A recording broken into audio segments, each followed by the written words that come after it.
जय श्री राम दोस्तों। आज सवेरे 3:30 बजते ही मैडम जी उठा देती हैं, बोलती हैं कि खड़े हो जाओ मेरे साथ, मेरे को सरगी खानी है। बोलता हूँ मैडम से, अरे मैडम तन्ने सरगी खानी है, मैंने थोड़ा खानी है। आगे से मैडम का जवाब ऐसा आता है कि उठना ही पड़ जाता है। मैडम बोलते हैं कि आपके लिए व्रत रखा है और आप ही नहीं उठ रहे हो। अब सरगी खा लेती है मैडम और जाकर सो जाते हैं दोबारा से। उसके बाद आंख खुलती है 7:30 बजे के करीब और उठ जाते हैं। फिर घड़े में से 2 गिलास पानी के पी लेता हूँ और पानी पीने के बाद लग जाता हूँ शेविंग करने। शेविंग करने के बाद चला जाता हूँ नहाने के लिए। नहाने के बाद रेडी हो जाता हूँ, सूर्य देवता को जल देने के लिए चला जाता हूँ और सूर्य देवता को जल देने के बाद सबके भविष्य की मंगल कामना करता हूँ और सबके भविष्य की मंगल कामना करने के बाद आ जाता हूँ नीचे और लुटिया उठाकर चल देता हूँ दादा खेड़े के मंदिर में। 11 नंबर की बस पकड़कर दादा खेड़े के मंदिर में आ जाता हूँ और दादा खेड़े को जल चढ़ाता हूँ। दादा खेड़े को जल चढ़ाने के बाद पीपल देवता में जल चढ़ा देता हूँ और पीपल देवता को जल चढ़ाने के बाद चींटियों को आटा डालने के बाद आ जाता हूँ 11 नंबर की बस पकड़कर दोबारा से घर आने के बाद लग जाता हूँ घर के मंदिर में जोत लगाने और घर के मंदिर में जोत लगाने के बाद अब बैठ जाता हूँ। आधा से पौना घंटा बैठ के राम का नाम लेता हूँ और राम का नाम लेने के बाद अब आ जाता हूँ बाहर। तो मैडम जी भी लग जाती है मेरा नाश्ता रेडी करने में। गर्मा गर्म नाश्ता करने के बाद अब रेडी हो जाता हूँ और उठा लेता हूँ बाइक की और दुकान की चाबी और चल देता हूँ दुकान की तरफ। 4 से 5 मिनट का सफर तय करने के बाद अब मैं दुकान पर पहुंच जाता हूँ और दुकान का सारा सामान बाहर करने के बाद लग जाता हूँ साफ सफाई में और साफ सफाई करने के बाद जोत बत्ती कर देता हूँ। दुकान पर जोत बत्ती करने के बाद अब मैं थोड़ी देर के लिए बैठ जाता हूँ, लेकिन मेरे पे बैठा नहीं जाता क्योंकि आज मेरी तबीयत बहुत ज्यादा खराब हो रखी थी। मैडम को दुकान पर बुला लेता हूँ और मैडम के दुकान पर आते ही मैं बाइक की चाबी उठाकर चल देता हूँ ईएसआई हॉस्पिटल में। यहाँ पर मेरे प्यारे भाई हुड्डा साहब लगे हुए हैं जिनसे मैंने दवाई लेनी होती है।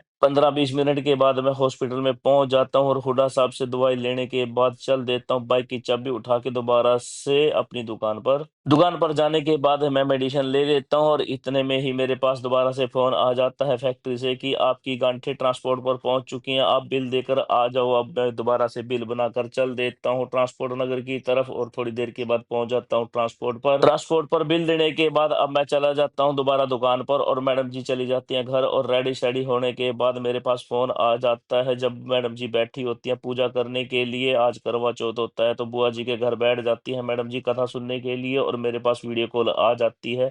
बुआ जी की जो बहू रानी होती है उनका नाम भी पूजा होता है और हमारी मैडम का भी नाम पूजा होता है। दोनों बहनें मिलकर आपस में कथा करती हैं और कथा करने के बाद अब ध्रुव बेटा फोन को ले लेता है और बोलता है ताऊ जी अब मैं ऊपर लेकर जा रहा हूँ फोन को, क्योंकि मम्मी और भी ऊपर आ रही हैं। सारी लेडीज ऊपर आ जाती हैं और फिर सूर्य देवता को अर्घ देने लग जाती हैं। सबसे पहले प्यारी बुआ जी लग जाती हैं सूर्य देवता को जल देने और सूर्य देवता को जल देने के बाद अब मैडम जी भी लग जाती हैं सूर्य देवता को अर्घ देने और सूर्य देवता को अर्घ देने के बाद बुआ जी की बहू जो होती हैं उनका नाम भी पूजा होता है, वो भी सूर्य देवता को अर्घ देने लग जाती हैं। सूर्य देवता को अर्घ देने के बाद अब मैं भी देख रहा था कि क्या करेंगी। अब मैडम जी फोन ले लेती हैं और मेरा हालचाल पूछने लग जाती हैं, आपने दवाई जो ली थी उसका कुछ फायदा हुआ या नहीं हुआ। मैं बोलता हूँ कि नहीं अभी तक तो कोई फायदा नहीं हुआ, अभी भी गले में बहुत ज्यादा दर्द है। टाइम हो रहा था 1-1:30 बजे का। मैडम जी बोलते हैं कि चलो आपका लंच लेकर मैं दुकान पर आ रही हूँ। मैं मना कर देता हूँ कि मेरे को आज लंच नहीं करना क्योंकि बहुत ज्यादा दर्द हो रहा था मेरे गले में, गले से कुछ भी निकला नहीं जा रहा था। बोलता हूँ मैडम से कि आप घर जाकर रेस्ट कर लेना और 4 बजे मेरी चाय लेकर आ जाना और उसमें थोड़ा सा नमक डालकर जरूर लेते आना। अब मैं बैठ जाता हूँ अपने पेंडिंग काम में बैठता हूँ कि क्या ऑर्डर बैलेंस है। इतने में 4 बज जाते हैं और मैडम जी भी चाय लेकर आ जाती हैं दुकान पर। गर्मा गर्म चाय पी लेता हूँ और थोड़ा सा गले में आराम मिल जाता है। उसके बाद मैं गांठों वालों को बुला लेता हूँ और गांठ पैक करवानी लगा देता हूँ। सारा माल पैक करवाने के बाद बिल बना देता हूँ और बिल बनाने के बाद मैं चला जाता हूँ राशन वाली दुकान पर। कुछ घर का राशन लेके आना होता है। राशन लेने के बाद मैं चला जाता हूँ मिठन स्वीट हाउस पे, देखता हूँ कि गर्मा गर्म जलेबी रेडी करवाने लग रहे थे। जलेबी बनने में अभी 15 से 20 मिनट का टाइम था। मैं चला जाता हूँ अंदर और 1 किलो मिठाई पैक करवा लेता हूँ। 1 किलो मिठाई पैक करवाने के बाद अब दोबारा दुकान पर आ जाता हूँ। दुकान पर जाने के बाद मैडम को मिठाई दे देता हूँ और मैडम जी मिठाई लेकर चली जाती हैं घर। इतने में रिक्शा वाले आ जाते हैं, फिर रिक्शा में माल को लोड करवाने लग जाता हूँ। रिक्शा में माल लोड करवा देता हूँ और रिक्शा वाले को बिल दे देता हूँ। रिक्शा वाले को बिल देने के बाद अब टाइम हो जाता है 7:30 से 8 बजे का। मैडम जी और चिराग सर दोनों आ जाते हैं दुकान पर। मैं पूछता हूँ कि अब आपका आने का क्या मतलब है, तो मैडम जी बोलती हैं कि चिराग सर के लिए एक शर्ट लेके आनी थी, हम बाजार में गए हुए थे। अब हम भी दुकान को बुलाकर चले जाते हैं घर, और कुछ देर इंतजार करने के बाद चंदा मामा निकल आते हैं, फिर चले जाते हैं अपने घर की छत पर। सामने चांद नजर आ रहा होता है और मैडम जी लग जाती है अपनी पूजा करने में। चांद के निकलते ही माहौल सा बदल जाता है, सारी जगह पटाखे पटाखे फूटने लग जाते हैं। हम भी जब नीचे बैठे होते हैं हमें भी ये पटाखे बताते हैं कि चांद निकल आया है, क्योंकि चांद निकलते ही पटाखे की गूंज बहुत ज्यादा बढ़ जाती है।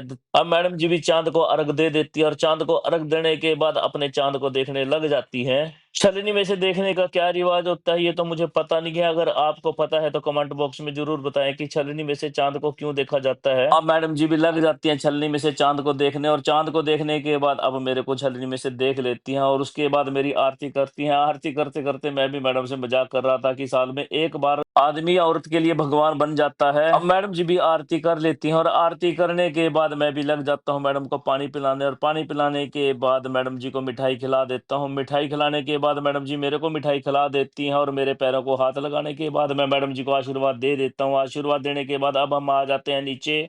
नीचे आने के बाद मैं सबको बोलता हूँ कि जल्दी जल्दी से रेडी हो जाओ, अब हम डिनर करने के लिए जा रहे हैं देवेंद्रा भोजनालय पे, क्योंकि अगर हम लेट जाएंगे तो वहां पर बहुत ज्यादा रश हो जाएगा।